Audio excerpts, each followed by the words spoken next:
মিথ্যা বিজ্ঞাপন দ্বারা ক্রেতার সাথে প্রতারণা করা হচ্ছে এটা লিখে দিন। মিথ্যা বিজ্ঞাপনটা লিখছি ঠিক। হ্যাঁ, তোর বসে না কতদিন যাবত বলেন তো?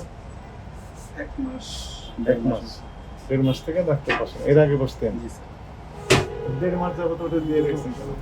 পেশেন্ট তো স্যার আমরা দেখি না, যদি আসে যে ডক্টর আছে আমরা বলি যে না স্যার ডাক্তার। তোরা আপনারা বলে দেন যে অমুক জায়গায় যেতে হবে, আমরাই যাই জিজ্ঞাসা করে হাসপাতাল কোথায় আছে বলি, আশেপাশে থাকলে বলি, না হয় চলে যায়। ওইটা দেওয়ার সামনে নজর দিই। এটা স্যার আগে ডক্টর ছিল, ওইটা দিয়েছিল, আর এটা ওখানে উঠানো পায়। লেন্স কোনটা, কন্টাক্ট লেন্স কোনটা? লেন্স স্যার যেটা পাওয়ারের গ্লাসটা। হ্যাঁ সেটা লেন্স, আর কন্টাক্ট লেন্স ওইটা।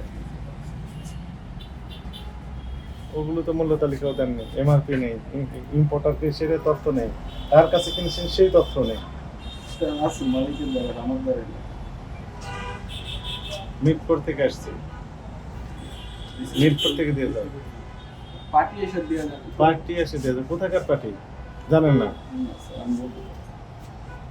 শুধু বিক্রি করতে পারেন।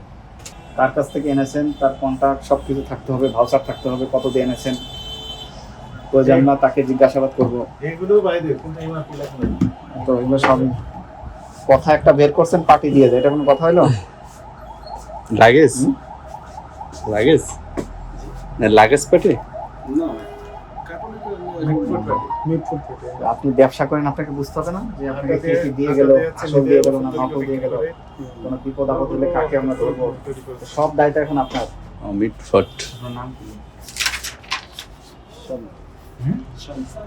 শান্ত। আপনার মালিককে বলবেন যে এগুলো বলে গিয়েছে, ওই এগুলো ডিসপ্লে ওখানে চেঞ্জ করবেন। বিজ্ঞাপন এমআরপি বসানোর ব্যবস্থা করতে হবে, ক্রয় রসিদ রাখতে হবে যথাযথভাবে, হ্যাঁ। এবং এই যে এগুলোর ইম্পোর্টারের সিল এমআরপি থাকতে হবে। তাকে সতর্ক করা হলো আজকে, ঠিক আছে? 5,000 টাকা জরিমানা করলাম।